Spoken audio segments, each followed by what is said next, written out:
I can remember that morning, February 1st, 1993. That was 3 days before I left Vietnam to go to this country. As I'm gathered around with my family as a 16 years old kid, with my grandparents who helped to grow me up as a little boy, with my uncle and aunts and cousins. We was talking, rejoicing, but at the same time, sadly. Because in 3 days, my mom and my dad and I will be leaving our home country of Vietnam, going to America. We know where we was going. We know we're going to be landed after about 48 hours flying around Europe, and from there to Thailand to, I think, Frankfurt and Paris and then Chicago. We will be landed in the city called Chicago. That's all we know. We know we're going to set our foot on the land of the, what we call it, the land of the milk and honey. That's all we know. We know where we're going. But we was not sure if we could ever return back to Vietnam to visit our family and friends. So in that intimate relationship, everybody tried to talk quietly and give different people the best advice that they could. I remember my grandfather, whom I love and respect dearly, told me that Martino, of course he didn't call me Martino, but he called me Tom, that's my real Vietnamese name. You go to America as a young boy, but you don't have to wait until you mature in order to act maturely. You still can act mature and behave maturely as a young boy. And I remember those words clearly. With joy, but at the same time with fear and anxiety, because we don't know if we ever gonna meet them again. Probably this would be the last goodbye. And I can feel that the same in our brothers and sisters who cross the borders, or all the people who migrate here illegally or legally. They may not know the time when can they meet their family again. Fear, joy at the same time. But today in the gospel, we heard from the gospel of John, the scene of the Last Supper. Well, John doesn't talk about how the Eucharist and the Last Supper, because the first three apostles already wrote about it. Luke, Matthew, and Mark. So John put ourselves into the Last Supper scene with Judas has left the dinner. These are the last words that Jesus talking to his disciples. He knew exactly where he's going. He knew after this, they're going to come arrest him. That he knows exactly that how they're going to beat him up. That how many times he's going to fall. That they're going to crown a thorn on his head. They're going to put the cross under his shoulder and make him to carry up there. And how they're going to crucify him and how he's going to die. In that very intimate environment, Jesus sit down after the betrayer has left. You see the scene was after the betrayer has left. Jesus began to talk with his close people, the trusted people. And he said this. It doesn't sound to me, knowing all these things, Jesus was scared and afraid at all, as I was. In 2 sentences, 2 verses in the Bible today, 5 times, the $5 footlong, remember that? In 2 sentences, 5 times Jesus talks about glorification. The glory of God. Of how He will be glorified. Of how His Father is going to be glorified. And that those who follow Him will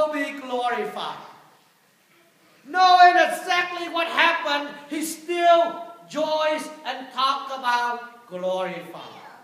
He wasn't a scare man.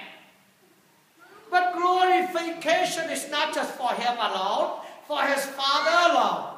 Glorification also for us, for you and I.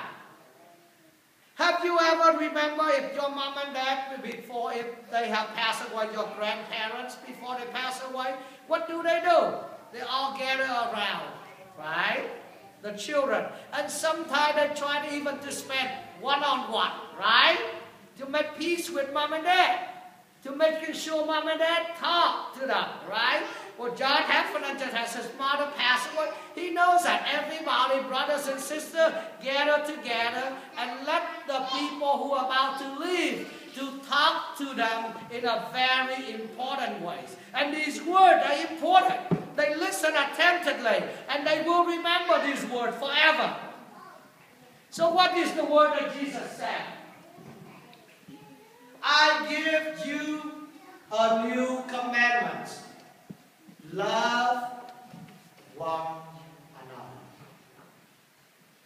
That's what Jesus wants them to do.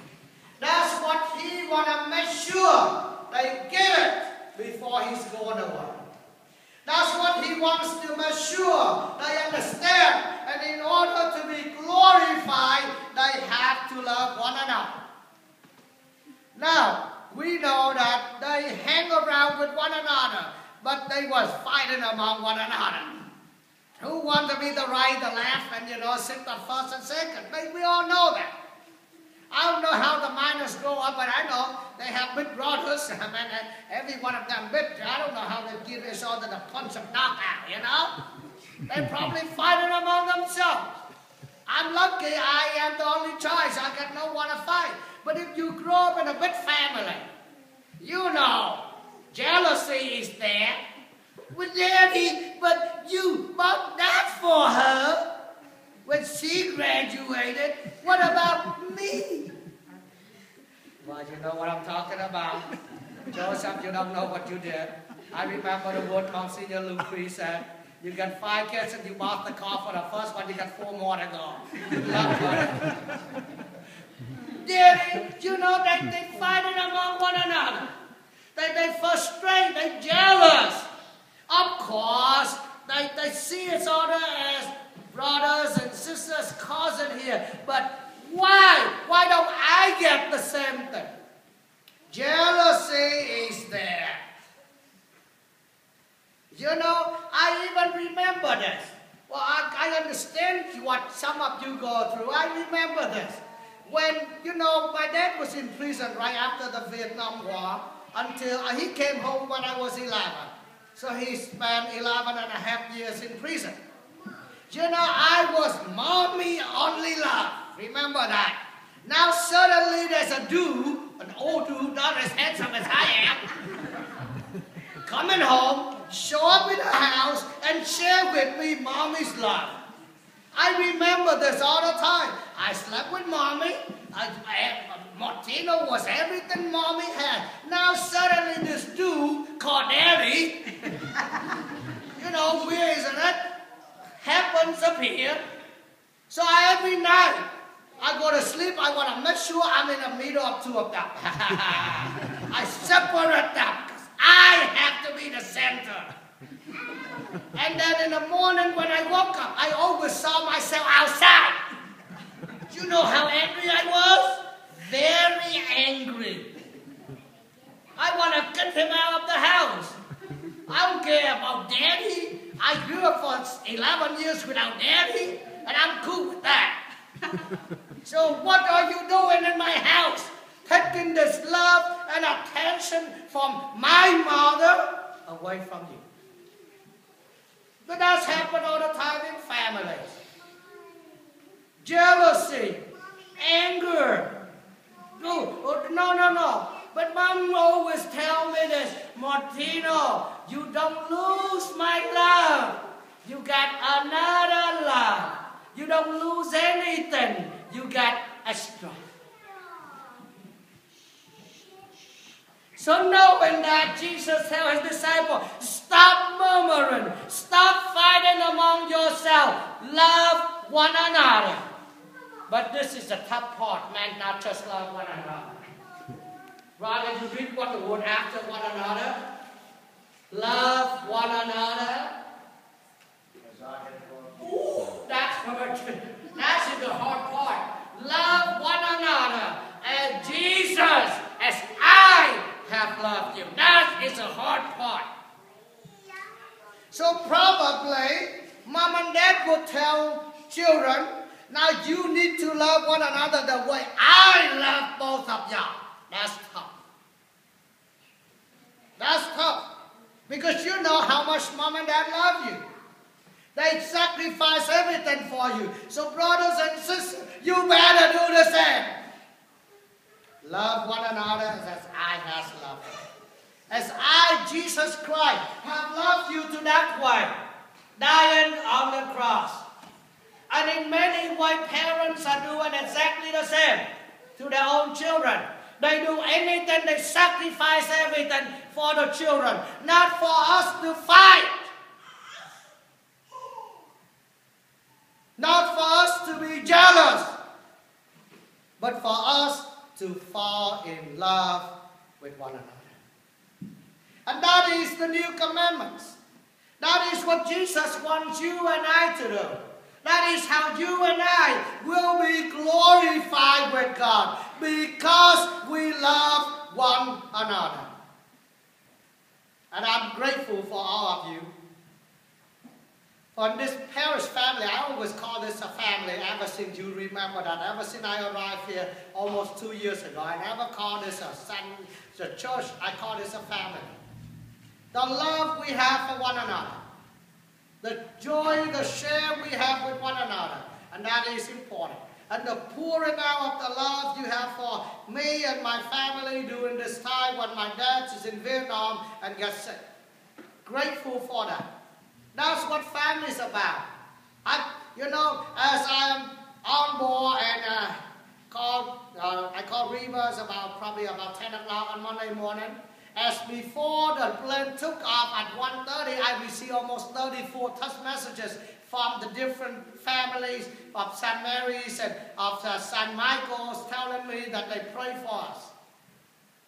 Those are important. And when I landed back here on Friday, heck, I got a feel many more.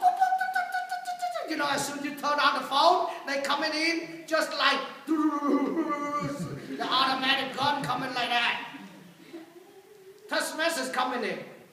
Grateful. That's what family is about. Not just love one another, but praying for one another. Honoring one another. The same way God honors us. So, we know the commandments. Love one another. What are we going to do? Is leave it up to our choice. What is your choice today? To love or not to love? To be in love or not to be in love? That is your choice. That's my choice. And whatever the choice we make, we know where we're going to end up. We love one another, we'll be glorified. If we don't, I will not see you because I'm trying to see you on the other end. You be there alone. And you don't want that. So let's learn how to love one another. People always tell me, Father, it's hard to love one another. Never easy. I never said it's easy. And I grew up the communist, been in prison many times, right? This is bad, I shouldn't say it public, but hey, what the heck, I'm Father Martino, I say it anyway. When they caught the guy from the Boston bombing, I was talking to a few friends of mine and a few priest friends of mine, and they said, how do we do interrogation? I said, waterboarding is bad. Let me show you how the Vietnamese would do. I'm going to write to the CIA and FBI and suggest to them. You tie them to the tree, you put the honey on them, and let the ant begin biting them slowly. It tells everything. Man, let me tell you, that's never worse than that. That's how they kill many martyrs in Vietnam. That's bad. I wouldn't say that, but I did anyway. And they say, you're a priest and you said that. I said, yeah, I'm a priest, but I grew up under the communists. But what we say is that many times we cannot love our enemies, but we surely can pray for them, can we? We can pray for the change of heart, can we? We can pray that God would change their heart, the evil heart, into a good heart. God will take away their stony heart and change it into a human heart, a heart full of love. Because we can't love unless our heart must has it. We cannot talk about love when our heart is full of hatred. We cannot talk about justice when our heart is not full of peace. So if we can love the way God loves, if we could do that, great. If we can't do that, at least pray for them. Ask God to change them. Because you and I can't. We know that. With weapon of mass destruction, the W, whatever the term they use for it, can't change the heart of the human life. Only God could. Only the human touch could. You know, I was met in the back with a friend of mine that Pope Francis the First will be killed, will be shot down within 3 months. Because the way how he is. Man, you know, he come out on the street, greet the people, nobody know where he's going, when he's going, what he's going to do. But you know what? That changed the heart of the people. He probably accepted it. He may not love them the same way, but he's going to touch them that way. He's going to touch them the same way Jesus. He's going to be the person that Jesus to touch them. So today, if you and I cannot love one another, at least we pray for one another. If we hate that person so much, pray that God change that person. And maybe God say, no, that person is good, I need to change you. You the problem, not that person. You know? Maybe you the problem. So God said, no. You need to pray that I need to change you because that person is good. That's why you hate him, because you're the bad one. So never know. But at least we can pray for one another. That the hands of God will touch our hearts and touch our souls so we can be better. So that we can learn how to love the same way as Jesus